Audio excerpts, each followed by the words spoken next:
그래서 이제 감기랑 같이 설명을 드렸었는데 감기라는 게 지난번에 한번 설명드렸었죠. 다시 한번 그림을 그려볼게요.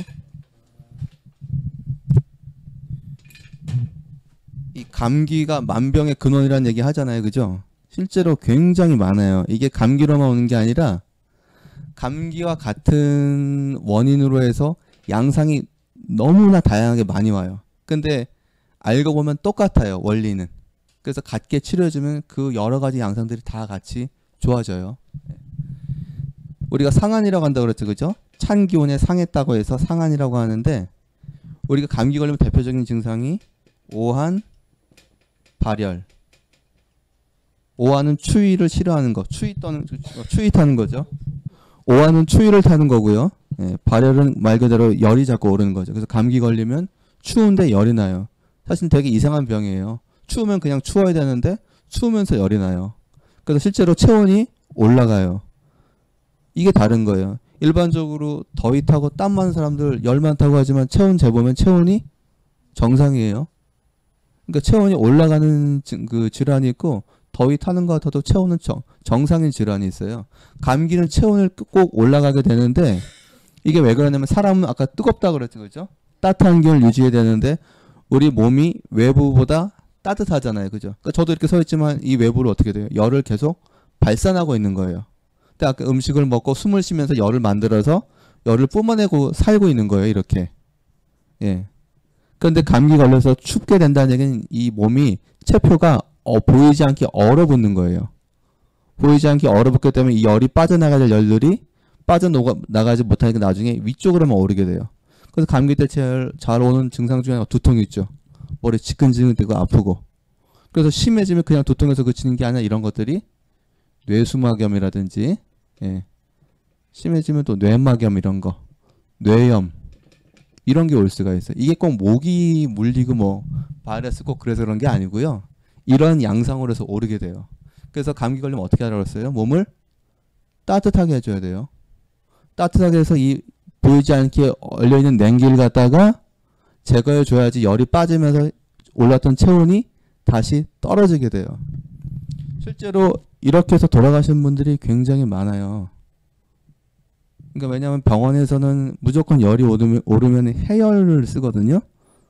이 한의학적인 개념은 청열인데 열을 갖다 끄는 거예요. 그냥. 그래서 어떻게 해열제를 써주고 그리고 아이스팩을 자꾸 해줘요. 고열인 경우에. 몸을 차게 만든다고요. 몸을 차게 만들면 어떻게 되겠어요? 이게. 더 차가지면서 열이 자꾸 안 떨어져요. 일시적으로 떨어졌다가 또 오르죠. 자꾸. 예. 그래서 이제 건강한 사람들은 버티다가 낫는 경우가 있는데 약한 분들은 돌아가세요. 예. 실제로 아이스팩 하다가 돌아가신 분들이 있고 그리고 사실 요즘 그 뉴스에 보면 다 이제 제가 해석하는 방법이긴 한데 저는 이게 옳다고 보니까 이제 설명을 드리고 임상에서 이렇게 치료를 하는 건데 물론 다른 뭐 반론이 있을 수 있어요. 요즘 그 인천에서 그 수액 주사 맞고 그 죽은 사람들이 많잖아요. 그분들이 기본적으로 복통설사 이런 장염 증상들 있어서 장염이나 뭐 그런 관련된 수액 주사를 맞고 돌아가셨잖아요. 그죠? 그래서 막 심장 쇼크로 돌아가신 분도 있고 뭐 폐혈증으로 돌아가신 분도 있고 뭐 그런 식인데 이 복통설사도 두 가지가 있어요. 열성으로 오는 복통설사가 있고 냉성으로 한성으로 차서 오는 복통설사가 있어요. 그 치료가 달라요. 이게. 제가 볼 때 그분들은 차서 오는 복통설사 하는데 그 소염시키는 그런 찬약들 있죠. 수액도 마찬가지예요. 찬 건데 그걸 넣어버리니까 몸이 더 차져버린 거예요. 몸 찬 사람 분들은 가끔 보면 많이 차신 분들은 그 링거 같은 거 맞고도 되게 불편하신 분들이 있어요. 부종이 심해진다든지 예, 속이 불편해진다든지 기운이 더 빠져버린다든지 심해지면 쇼크 와서 약간 정신을 잃는다든지 안 맞는 거예요. 예, 몸이 찬데 자꾸 찬 걸 넣어주면은 더 차진단 말이에요. 이런 부분들이 있는 거예요. 그래서 이게 굉장히 중요한 거고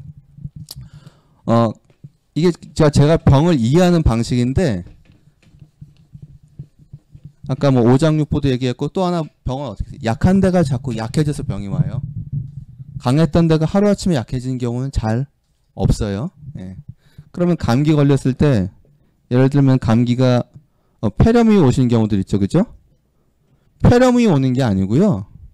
원래 폐 기관지가 약했던 분이 감기 걸리면은 그냥 감기 오한 발열에서 끝나는 게 아니라 폐 기관지까지 같이 약해지는 거예요. 그럼 이분들은 나중에 감기로 가서 폐렴으로 가게 되는 거고. 예를 들면 또 신우신염 오신 분들 있죠. 예.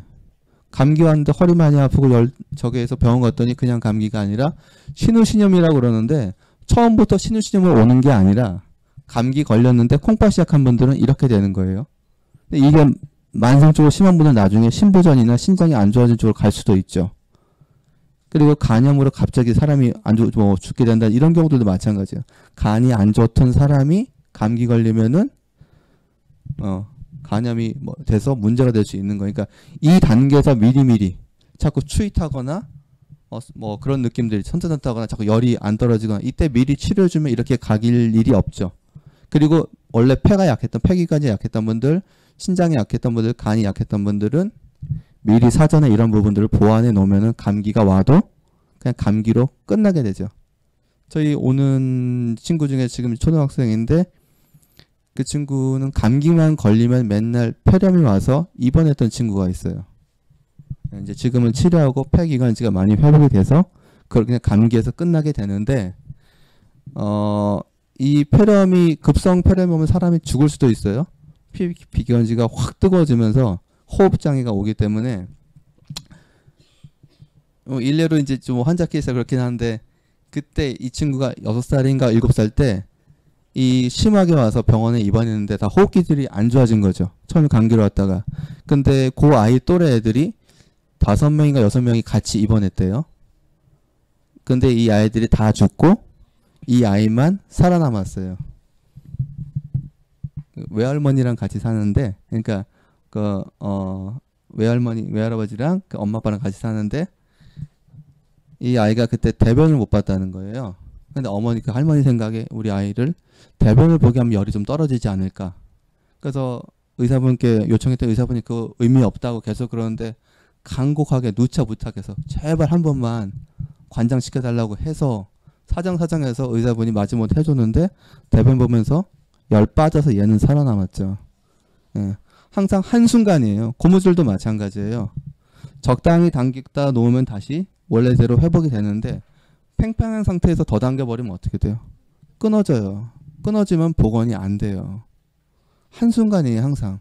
이때 어떻게 정신 차리고 잘 하느냐. 그런 부분이 되게 중요한 거예요. 요건 이따가 제가 소화기 설명해서 한 번 더 관련해서 설명을 드릴게요.